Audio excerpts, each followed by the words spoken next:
I still remember that morning in Denver, Colorado, as if it happened just yesterday. The sun was barely creeping over the rooftops on Maple Street, painting the houses in soft gold. From my bedroom window in our old two-story house, I could see the neighborhood slowly waking up. The sound of dogs barking, the faint rumble of garbage trucks, and the chatter of neighbors preparing for their workday gave the morning its usual rhythm. I sat with a steaming mug of coffee in my hand, enjoying the rare moment of peace. My life had never been quiet, not with my younger sister, Alice, around. Alice was the kind of woman who seemed to walk with a storm tied to her back. Wherever she went, trouble followed. She had an energy that could light up a room, but most of the time, that energy burned in all the wrong directions. I had always been the calmer one, the responsible sister who balanced the bills, fixed what was broken, and kept our lives from falling apart completely. Living with her was like living with a spark next to a pool of gasoline. I loved her, but I never trusted her. That morning, Alice barged into my room without knocking. She stood at the doorframe with her wild brown hair falling over her shoulders, her eyes lit up with the kind of mischief I had learned to dread. She didn't even greet me. Instead, she went straight to her demand. "Give me your car keys," she said flatly, as if it were already decided. I didn't even flinch. We had gone through this routine before. Alice always wanted something, money, clothes, or, in this case, my car. I kept sipping my coffee, letting the silence stretch between us. "No, Alice," I finally said, calm but firm. "You're reckless. You've gotten tickets before, and you don't take care of things. I'm not letting you drive my car." Her eyes narrowed instantly, her lips twisting into a scowl. "You're unbelievable. It's just a car. You act like it's made of gold." I shook my head and set the mug down on the windowsill.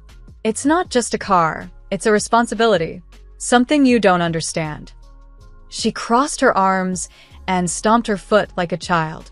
"Fine," she snapped, and stormed out of my room, slamming the door so hard that a picture frame on my wall rattled. I sighed, closing my eyes for a moment. I thought the argument was over, just another fight that would cool down once she found someone else to distract her. But deep down, I should have known better. Alice never accepted no. The day went on quietly after that.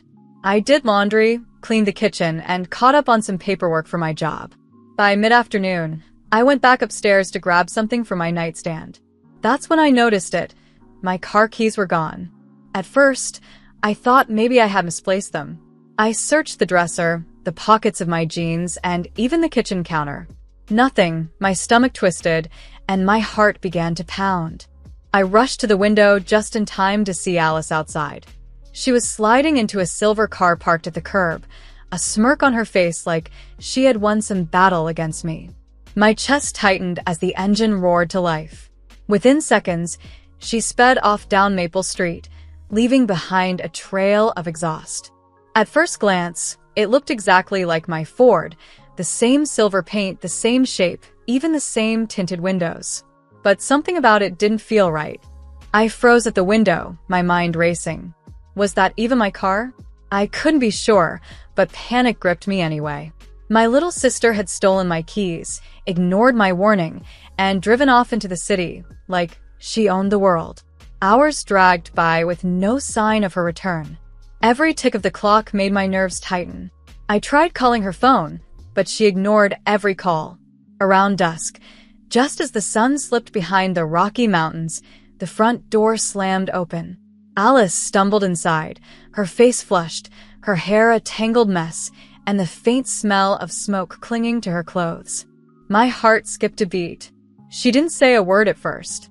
She just glared at me, her eyes blazing with defiance.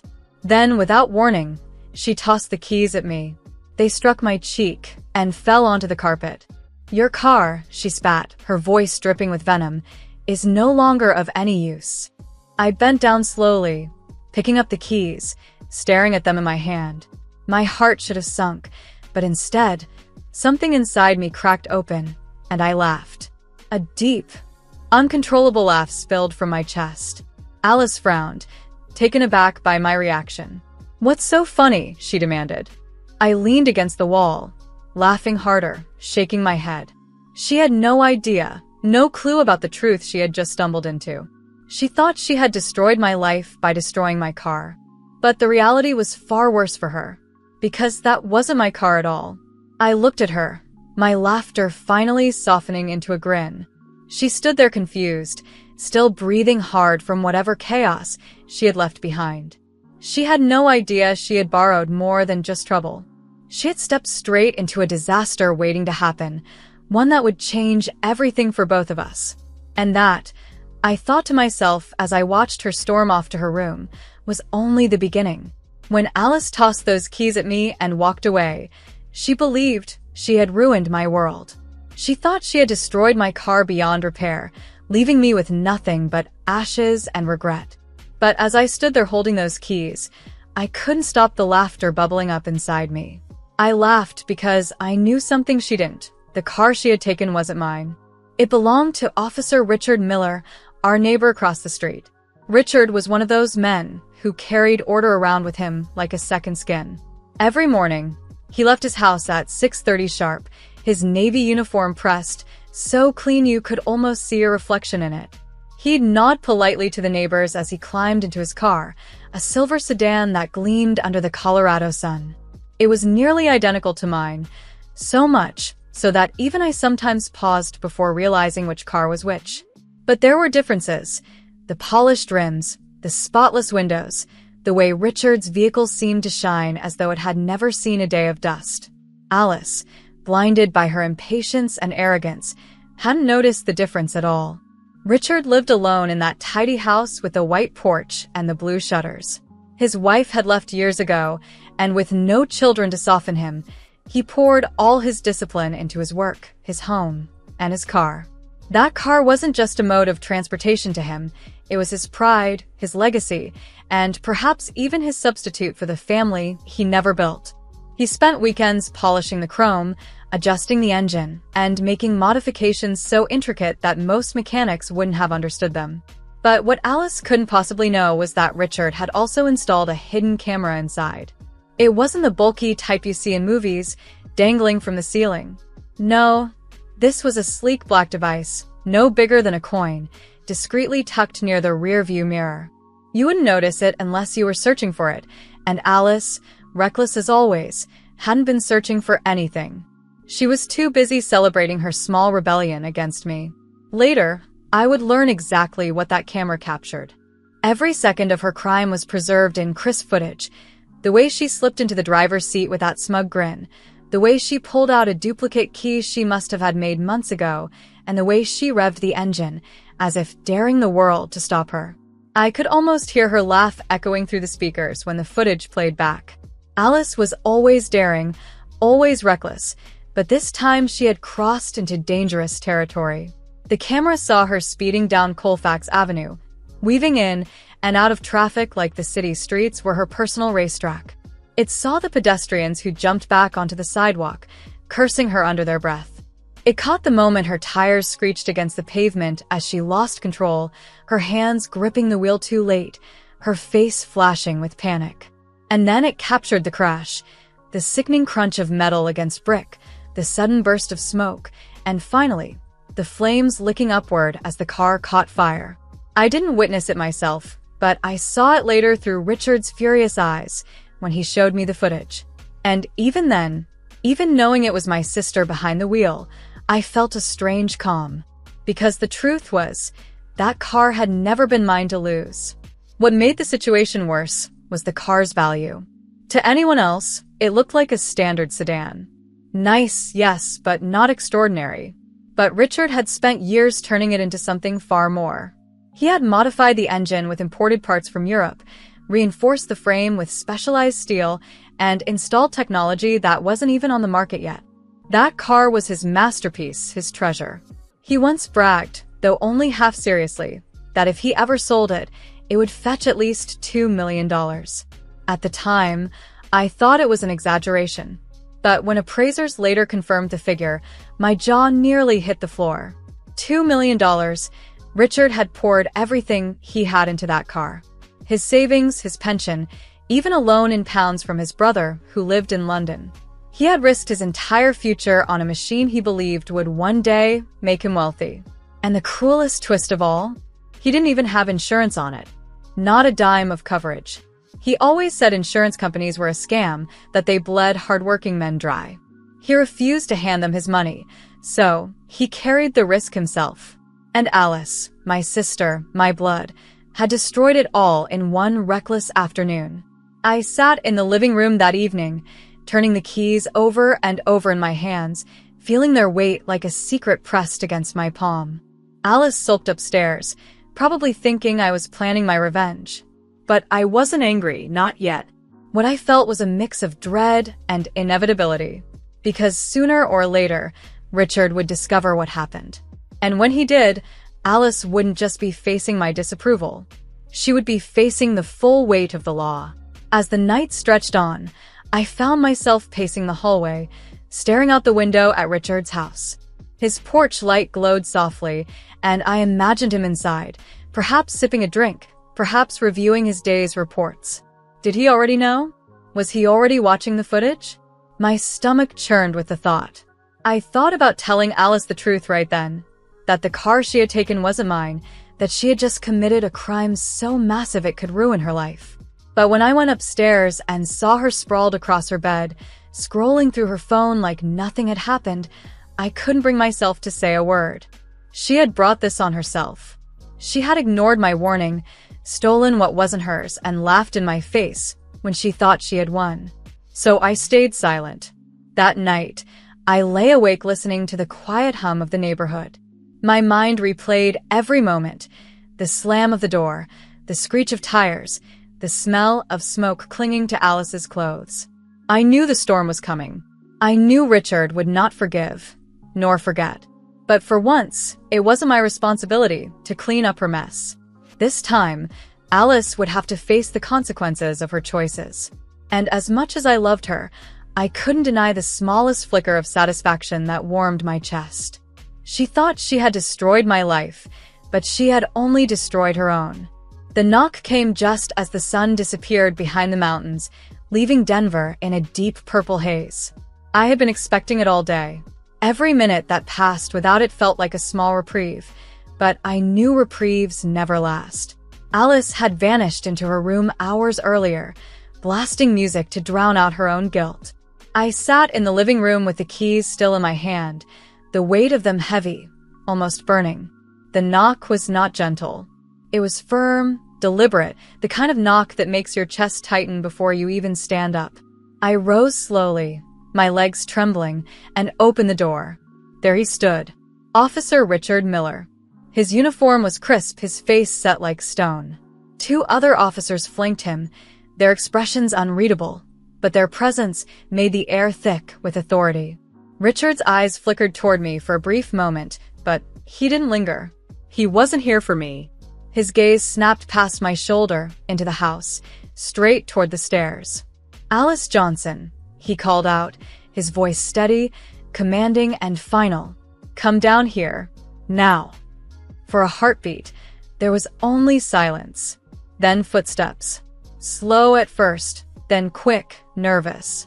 Alice appeared at the top of the staircase, her phone still clutched in her hand, her face pale and drawn.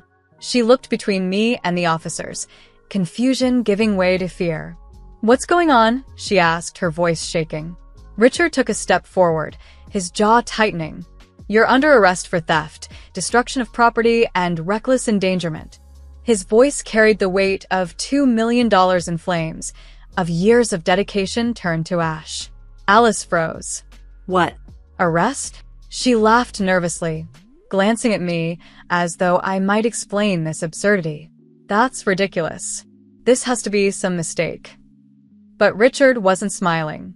He nodded to the officers beside him, and they moved closer, their hands ready at their belts. Alice's eyes widened. She looked back at me, panic rising in her voice. Tell them it was your car. They've made a mistake." I said nothing.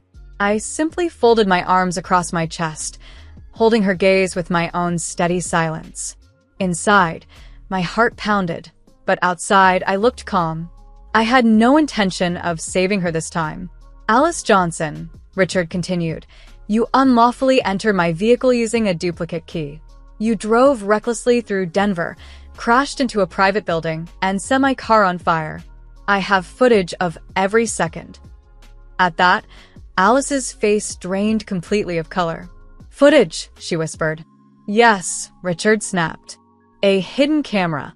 Every move you made, every turn of the wheel, recorded. He gestured to the officers. Take her in.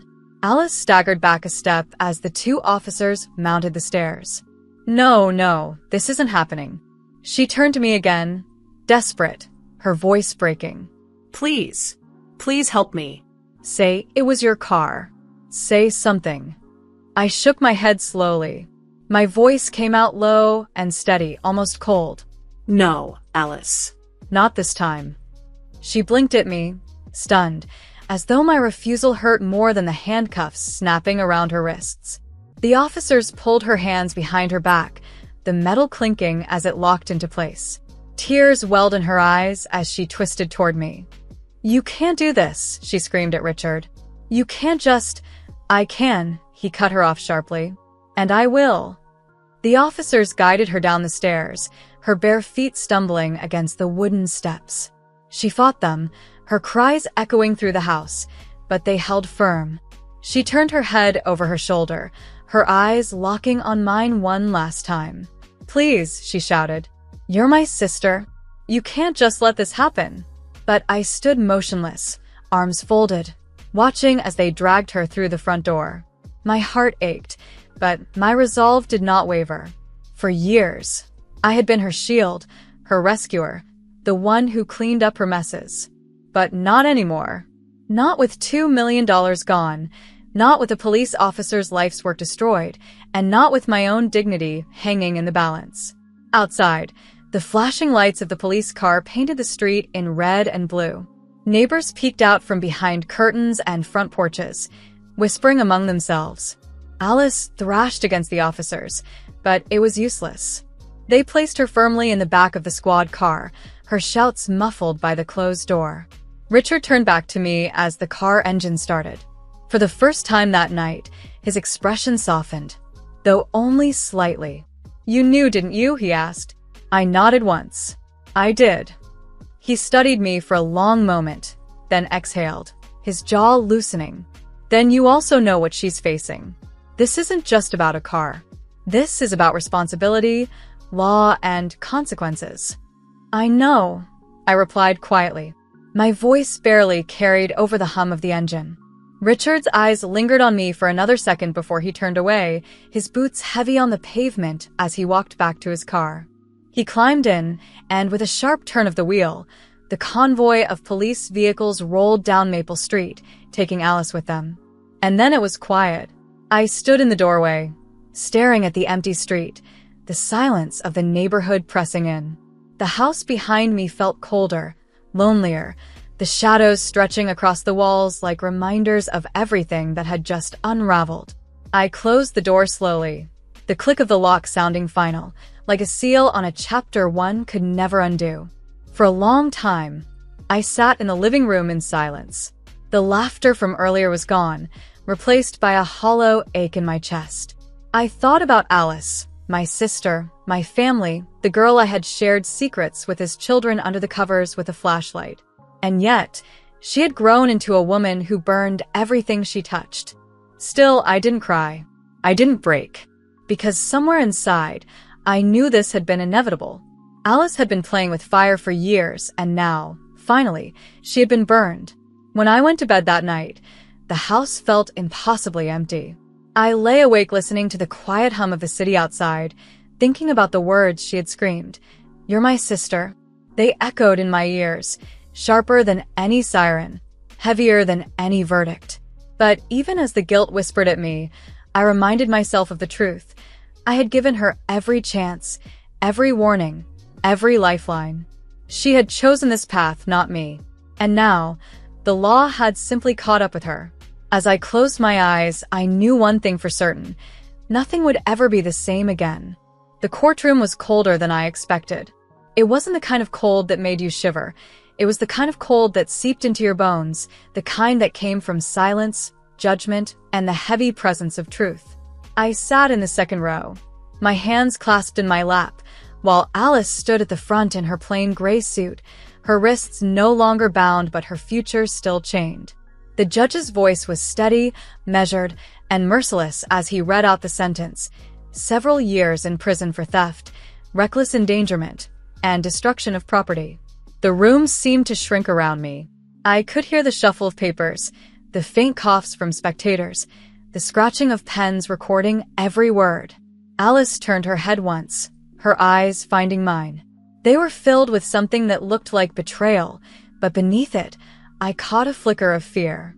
It was the same look she had given me when we were children, and she had gotten caught sneaking out of the house, begging me to cover for her. Only now, the stakes were higher, and I wasn't there to shield her. As the guards led her away, her shoulders slumped in a way I had never seen before. My sister, the storm that had always charged through my life, was suddenly small, fragile, and broken. The sound of the door closing behind her echoed like the final chapter of a book. When I walked out of that courthouse into the crisp Denver air, the city felt different. Lighter, somehow, as if a weight I had carried for years had finally been lifted. For the first time, I wasn't responsible for Alice.